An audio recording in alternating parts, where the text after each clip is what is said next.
Hey guys, welcome back to Rainbow Link. I know it's a different setting than normal. I'm just using this room for the time being. My family member graciously let me borrow it just for this video, so apologies for that. Anyways guys, welcome to the first Rainbow Link video of 2026, and sorry for anyone who's confused of why we're talking about 2025 while we're now in 2026, but this is my top 5 favorite Daisy Mounds that I did in 2025. The list got pushed back to January because the room tours came back this year and there was only 4 Fridays in December, so there's that. So mainly how this works, like I just stated, this is a top 5 list of my favorite Disney Mounds that I did 2025. I'll go over them and explain why they're at this point of the list of my favorites, and I also go from behind the scenes and how I felt about them as well. So there's that. So anyways, let's start off with number 5. Number 5. Okay, number 5 is the Duke of Weaselton, whatever you say it, from Frozen. The reason why this one's in number 5 because I like how the pieces had came together, especially with that top, because I originally did not think that the top that I used, the blue one with the wavy sleeves outline, would look good on me when actually did, and I was very surprised. And I was very happy with how I picked out that shirt, and it felt like very dukely royalty, your grace vibes, and I'm very happy on how that turned out. I also very much enjoyed the similarities of a Disney Mound that I did the year prior in 2024, which was the Grand Duke Disney Mound from Cinderella, and I even made a small joke saying about their similarities, especially when going through the items, because I used that same red bow tie in the Grand Duke last time before the Duke of Weaselton, so pretty funny. I liked how it turned out, so that's why it's in the number 5 spot. Number 4. Now, number 4 is Nancy Green from Big City Greens. The reason why she's in this one is mainly because I like how I did mostly the top wise, which was that purple shirt and the black leather jacket. I very much love and enjoy wearing that black leather jacket, especially for Disney Mounds. I get to show it off because I don't get to show it off too much as well, but even though the jacket's a little big on me, I still very much enjoy it and liked it. I very much enjoyed and loved it for Nancy Green. I did like how the outfit came together for Nancy Green, similar to the Duke of Weaselton, whatever, colors were good. I enjoyed it, and I got to wear cowboy boots for that as well, so that was fun. Now onwards to number 3. Number 3. Number 3 is, how do I put this? It's more silly ship of it is why it's in number 3 spot, and that is the Beagle Boys, or well, just a Beagle Boy, since I'm only one person, but I label it as the Beagle Boys, and from, well, DuckTales. So first off, color-wise, is the nail in a coffin. I like how I did the hat and the glasses to represent, well, their black mask, and then the most funniest piece of them all, the little sign I made, in other words, their prison numbers, where I did the first couple numbers of my birthday, the month and day, because I thought it was very funny, and then I just numbers of like how they originally are with the Beagle Boys, to have that little Easter egg of myself on me, and especially just taping it to my chest, which I just think it was very funny, and I'm a little stupid and just a dumb little prop that I made for myself, and anytime I look on that video I just smirk and laugh to myself, especially when we get to the showing off part, when I'm talking about that little prop that I made for this, the little stupid sign.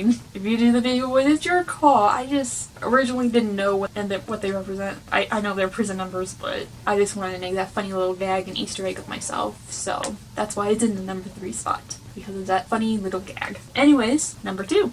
Number 2. Number 2, funnily enough, was our last Disney Mound of 2025, Nick Wilde from Zootopia. Currently, when filming this, I have not seen Zootopia 2 yet. I'm probably just gonna have to wait until it comes out on Disney Plus, let's be honest here, folks.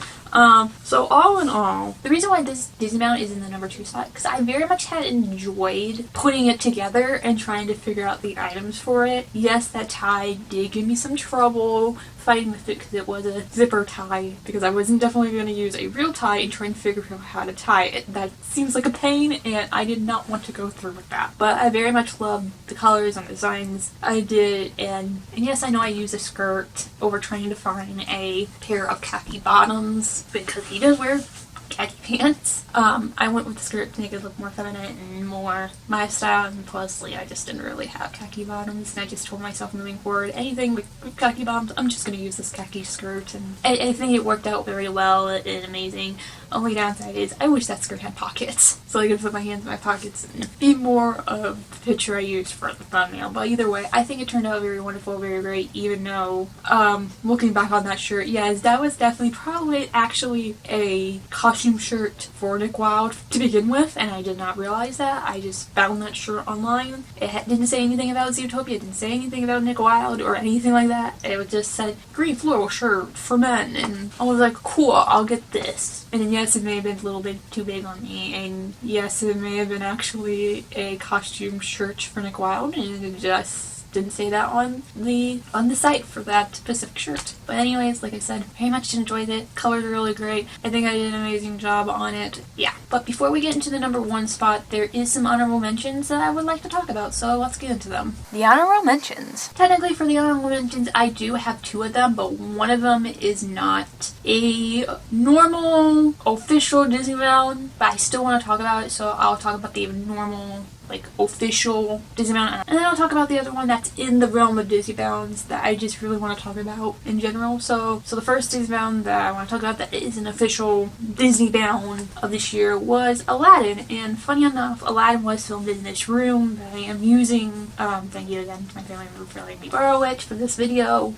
So straight up with Aladdin, I did like how it came out. Pretty much everything was spot on with color-wise and everything else, so I really don't have any complaints on that at all. If I had to put it anywhere, it probably would have been right after the Grand Duke, in 6th place. That's why I'm talking about it here. It's a good Disneybound. I like it. I like how it turned out. All the wonderful jazz. I did have to wear a beanie, and I thought I looked stupid in it, so yeah. And now, the second Disneybound that I would like to talk about for the honorable mentions before we get into the number 1 spot isn't an official Disneybound, but I still want to talk about. It is a Disneybound redo, and this is my favorite Disneybound redo that I've done, let alone not just this year, just in general. It's my favorite one that I've done all time. Granted, I only do 2 a year, but this is probably my favorite one that I did of all time, which is the Wendy Darling Disneybound redo. If this was an official Disneybound and I did it this year, this would have been at the number 1 spot. I'm just telling you right now, because I absolutely positively love this redo. I think it looks very cute, very amazing,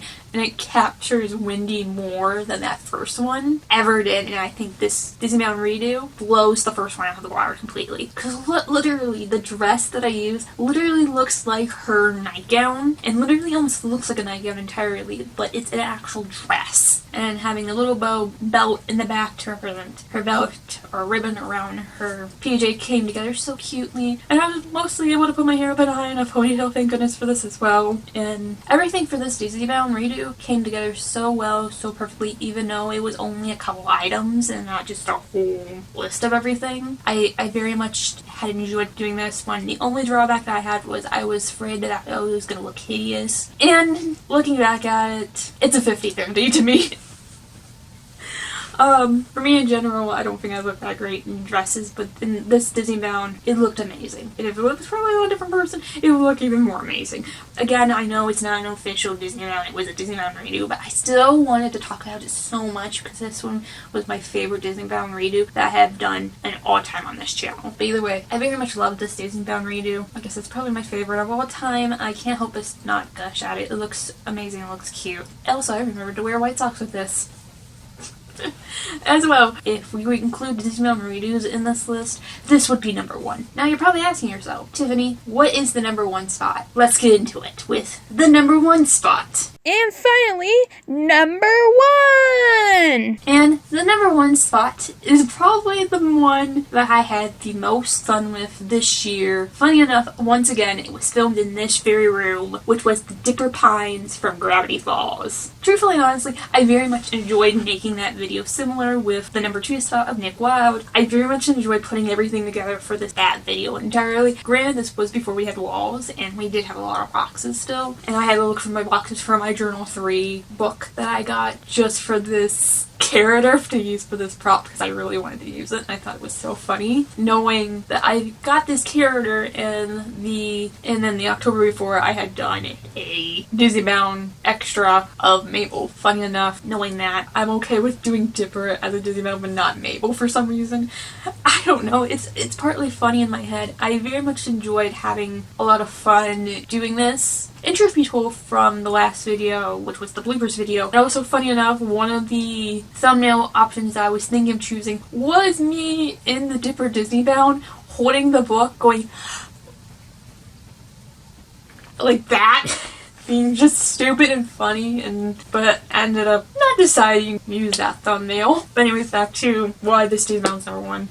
With how everything came together with using props, forcing myself to wear shorts in cold weather, the shirt, the vest, which was, yes, a little too big, but still very much work, and finally getting to use my Dipper hat as well for this. Everything came together so well and so seamlessly. I very much enjoyed filming this because I was very giddy because I actually do very much like Gravity Fall. It's literally part of the big three of Disney shows. It's that, Amphibia, and Owl House. Literally, they're in the same universe as each other and they gag and point at each other. And I very much enjoyed those three shows. And knowing that, I knew I was going to very much enjoy putting together and filming the Dipper Disney Bound, and I did. I did have very much fun and joy, and I have very funny memories of mainly me searching for my Journal 3 book and actually getting it out and finding it and using it for the thumbnail and part of the video, partly for a bit, but also it just going seamlessly with the character as well, because of course Dipper has Journal 3. And it also made me reread Journal 3 as well and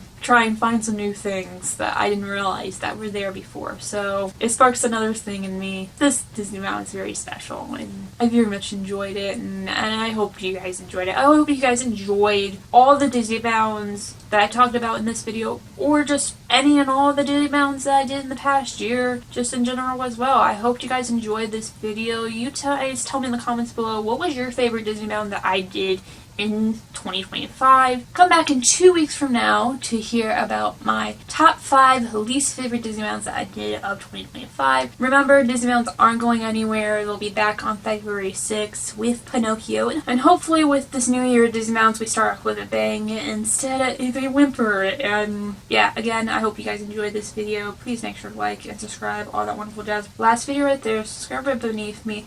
Playlist of all the Disney Bounds from 2025 will be right up there. Also be in the link description below with a Disney playlist and just a Disney Bound playlist as well. And I'll see you guys next time here under the link.